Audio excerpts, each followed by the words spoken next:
Olá pessoal, tudo bem? A paz do Senhor Jesus esteja no seu coração. Estamos aqui hoje para gravar o quarto vídeo da nossa série de vídeos sobre as virtudes morais.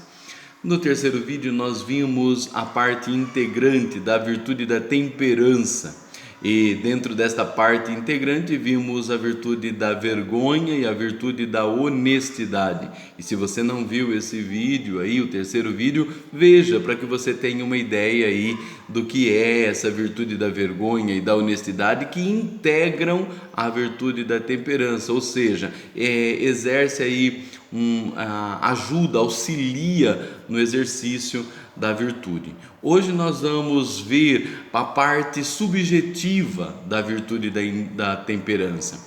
E a parte subjetiva é sempre uma divisão feita dentro da virtude, das virtudes cardeais, baseado na sua atuação, nas áreas aonde ela atua.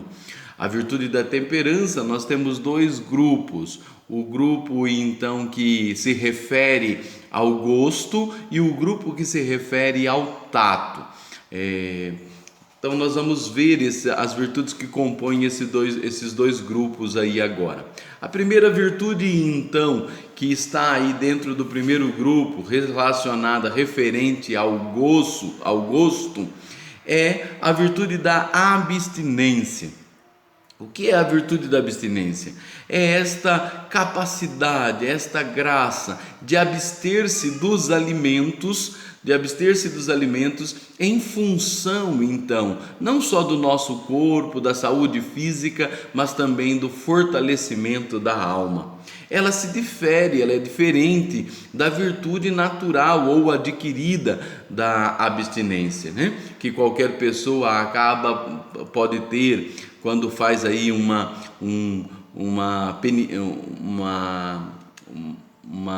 dieta, um regime, acaba se abstendo de alimentos para a saúde do corpo, para atingir aí um objetivo até em questão estética. A virtude da abstinência sobrenatural, ela é iluminada não simplesmente então por uma razão natural, mas ela é iluminada pela razão, ela é então guiada pela razão iluminada pela fé.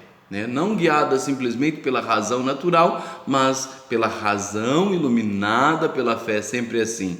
De forma que ela se refere muito à questão, por exemplo, do jejum, que às vezes hoje, como nós vemos hoje, quantas vezes deixamos de fazer o jejum, ou parece que saiu de moda fazer jejum. Já vemos aí cristãos católicos que já não têm mais a prática do jejum, e a virtude da abstinência, ela nos dá esta facilidade, esta realização em fazer jejum para que a nossa alma se fortaleça. É uma virtude muito importante no nosso tempo, porque há um desregramento total, completo nessa questão da alimentação. Estamos todos assim muito desregrados, comemos de qualquer forma, comemos de qualquer jeito, sem fazer a experiência do saborear, sem fazer a experiência do experimento de Deus, também nessa realidade da nossa vida.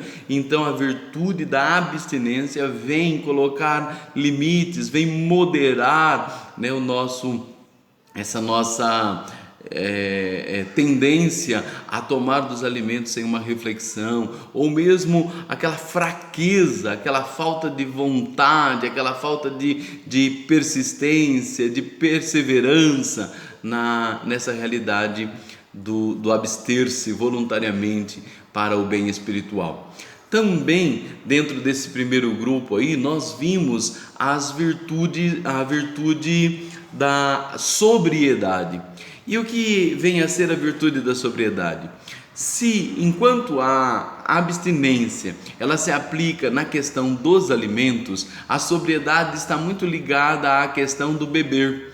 Então, é justamente nessa questão das bebidas embriagantes, né? E de outras realidades também alucinógenas, a virtude da sobriedade nos dá a medida certa, nos dá a moderação, nos dá a força, nos dá o controle, nos dá a capacidade de permanecer sóbrios e não nos deixar levar pelo prazer da embriaguez, pelo prazer do alucinógico, pelo prazer destas coisas. A virtude sobrenatural da sobriedade nos faz sóbrios. E é claro também em várias outras situações da nossa vida que provoca e que arranca de nós essa sobriedade.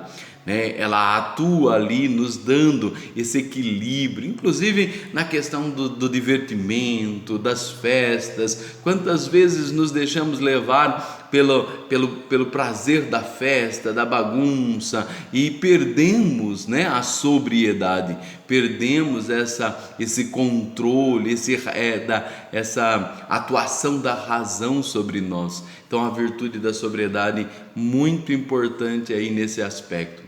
Também temos o segundo grupo de virtudes que a gente chama ainda de virtudes dessa parte subjetiva da temperança, e está relacionado ao tato. E dentro desse segundo grupo nós temos pelo menos duas virtudes muito importantes, que é a castidade, Nós temos a virtude aí da castidade e a virtude da virgindade.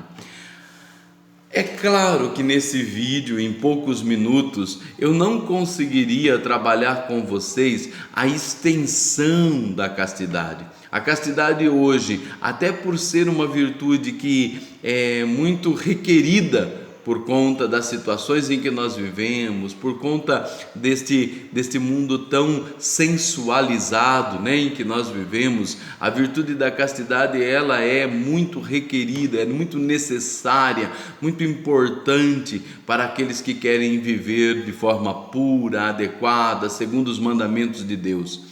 E ela é um tanto quanto extensa para ser falada por conta dos seus detalhes, por conta de tantas coisas que vêm a calhar essa realidade da castidade. Mas acredito que vocês tenham já ouvido falar muito dela por ser um tema bastante recorrente. Basta aqui que vocês então compreendam que ela é uma virtude, e uma virtude moral, uma virtude sobrenatural, e ela está aí como parte subjetiva da virtude da temperança, a virtude da castidade, que é essa capacidade então que Deus nos dá pela virtude da temperança, de moderar os instintos sexuais, os impulsos sexuais, de moderar nessa nossa busca, essa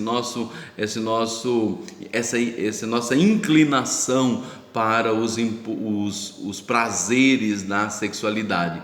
A castidade nos dá moderação, equilíbrio, a medida certa em todas as coisas, tanto para os solteiros, quanto para os casados, para os celibatários. A virtude da castidade tem sempre esta capacidade de nos moderar dentro daquele estado de vida em que nós vivemos, de forma que a gente possa viver santamente, puramente a nossa sexualidade.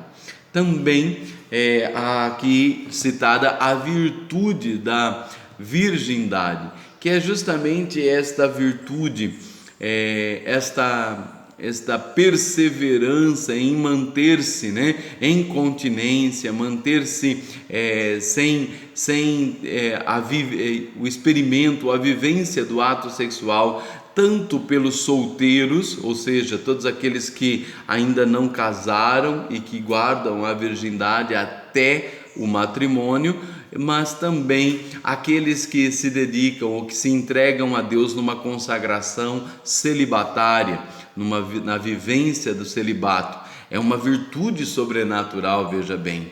A virtude do celibato, ela não é apenas um propósito externo ou melhor, Aqui eu estou falando da virgindade, né? Essa virtude da virgindade, ela não é apenas um propósito externo que alguém faz, ou que por acaso ou de alguma forma a moça ou o rapaz a mantém ou a se guarda. É uma virtude sobrenatural, ou seja, existe uma ação direta, uma graça ali contida na graça santificante, né? E que auxilia o homem, o cristão, o homem de Deus a viver esse estado de virgindade, a manter-se virgem até o casamento ou a manter-se virgem dentro do seu propósito de vida celibatária.